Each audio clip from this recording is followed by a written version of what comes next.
It's the morning weather briefing. This is for Wednesday, the 20th of August. This is James Spann. In coming days, heat levels slowly coming down, coverage of showers and storms gradually increasing, and of course, it's mid to late August. We're watching the tropics. Let's begin with the upper air look, as we typically do. This is the flow pattern about 18,000 feet off the ground, which typically tells a little better story about what's happening. There's a big heat ridge centered west of the state, and a trough is beginning to form over the eastern part of North America. And that trough will ultimately bring a really refreshing air mass in here by early next week. More about that later. Radar this morning before sunrise. Not much happening. Got a few tiny showers in scattered pockets, really not many. A couple of showers offshore in the Gulf. We're in the 70s to start the day. Highs in the low to mid 90s in most spots today. Not quite as hot as yesterday. There's the watch warning map around the nation this morning. Heat advisories west of Alabama and from some of the states out west. And we do note there is a low-end marginal risk of severe storms today for parts of Alabama. The area is in darker green on that map. The air becomes a little more unstable this afternoon, and we might see a few storms with strong gusty winds. Maybe a microburst in spots, so keep that in mind. Here's a look at rain for the next 7 days. This is the rain valid through Wednesday morning of next week. For the southern half of Alabama, rain amounts 1 to 2 inches, 1/2 inch or less for the northern half of the state. So in the tropics, 3 areas of interest. We have Hurricane Erin off the U.S. Atlantic coast, a tropical wave in the central Atlantic, a tropical wave in the eastern Atlantic. And let me just say up front, none of these will affect the Gulf at all, which is good. First off, that wave in the central Atlantic, this is the 7-day outlook, has a medium chance of developing. Now, the one in the eastern Atlantic, that's going to hit some strong winds and dry air, and that will probably fizzle that thing out. That's not going to last long.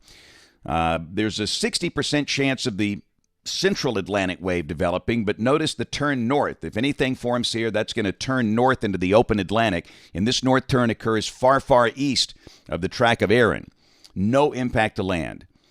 And again, here's a visual look from the European with the probabilistic outlook, and notice the chance of tropical depression formation in the Gulf, 0 for the rest of August.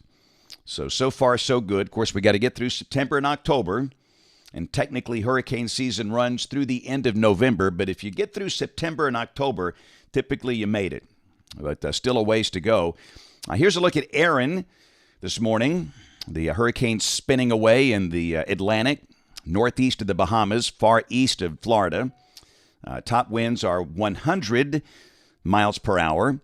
That's Category 2. And again, there's absolutely no change in thinking here. This will be staying east of the United States, shooting the gap there between the Outer Banks and Bermuda tomorrow, and then becoming post-tropical and the colder waters of the North Atlantic by Sunday as it gets hung up in the mid-latitude westerlies. And, of course, for the U.S. East Coast, as we've talked about for days, the issue, it's huge waves, rip currents. This thing stays far offshore. But, again, no issues for the Gulf. None for the next 10 days, for the rest of August. We can celebrate that. Model fans, here we go. GFS, 06Z run, 4 o'clock today. Heat ridge center to the west. We've got Erin far, far to the east. And again, with the heat ridge kind of shifting away, the air loft a little colder today, a little more unstable. So we'll see probably an increase in the number of scattered showers and storms this afternoon. And again, where they form, they could be strong. The main issue coming from strong gusty winds, maybe a wet microburst in spots. And again, highs today, low, maybe mid-90s in a few locations. Pretty much the same thing tomorrow. This is the high-resolution HER tomorrow evening at 6 o'clock, showing scattered showers and storms about. And the same thing on Friday. And guess what starts Friday? High school football. Wow.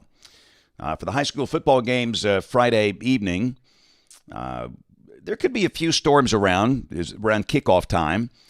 But they'll fade away as the sun goes down after 8, 9 o'clock. But we'll be much more specific about that. But just you might want to take some rain gear to a high school football game. The high Friday, upper 80s and low 90s. And pretty much the same thing on Saturday. We'll see a number of showers and storms around. Not raining all day. Not necessarily raining everywhere. Again, the highs upper 80s and low 90s. The same thing on Sunday. And then Monday, we get into drier air, an air mass change, which rarely happens in August. Highs in the 80s. The humidity comes way down. And again on Tuesday, very dry air mass. In fact, let's look at the precipitable water on Tuesday. Look at the shades of blue, green coming into North Alabama. And by Wednesday morning, that could get many spots down into the 50s. How about that for a little taste of fall? Early Wednesday morning of next week. This is Wednesday, back in the upper levels. And again, you can see that nice trough over the eastern states, helping to pull down that dry air. And just should be really, really nice. Highs in the low to mid 80s for North Alabama, upper 80s for South Alabama with lower humidity and cooler nights. Let's keep going. This is 10 days out. This is Friday, August 29th, Friday of next week. And notice the westerlies are dropping down to the south, a little more like fall. And again, we're dry. Really much of next week looking free of afternoon showers, which is very unusual for August. Here's a look at rain for the next 15 days, valid through September 4th. The mean between 1.5 and 2 inches, the green line on that chart. You can see that just the gradual drop in heat levels. This is coming off the national blend of models. 93 today, upper 80s for the weekend. Look at that next week, 83. And that's with sunshine in full supply. 83 on Tuesday and Wednesday. 62 Wednesday morning, which means many spots over North Alabama could see 50s.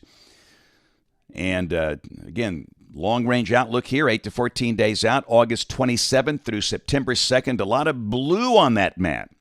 Come on. Temperatures below average for the northern half of the state, near average for South Alabama. So I love a good time lapse of towering cumulus clouds. This was a buildup yesterday over Marshall County. And really, most places were dry, but even on a day like yesterday, you're going to see a few spots getting a storm, but it's just impressive to watch. I love watching these things as a child. And off the top of some of those towering cumulus clouds, some very impressive crepuscular rays. That was over Jacksonville yesterday. And where the few showers formed, again, some really nice summer rainbows. I think we've seen more rainbows than we've had in a while here this summer. Sunset last night, looking good. Do you notice the day's getting shorter? I think a lot of people are starting to notice that. So what do we have here? Is that a wolf? I'm not so sure what that thing looks like. That's the other fun part of summer, is trying to figure out what shapes are in the clouds. This was taken over the mighty Tom Bigby River down at Jackson yesterday. And our canine friends love a good sunset. So, let's see. Tomorrow, going to be down in Tuscaloosa doing a program for Tuscaloosa County Emergency Management. On Friday, it's going to be a program at Hayden Elementary, home of the Wildcats up in Blount County. And, of course, as always, we invite you to watch us on the television side this evening, ABC 3340 News at 4, 5, 6, and 10 o'clock. Thanks for watching. Have a great evening, and God bless.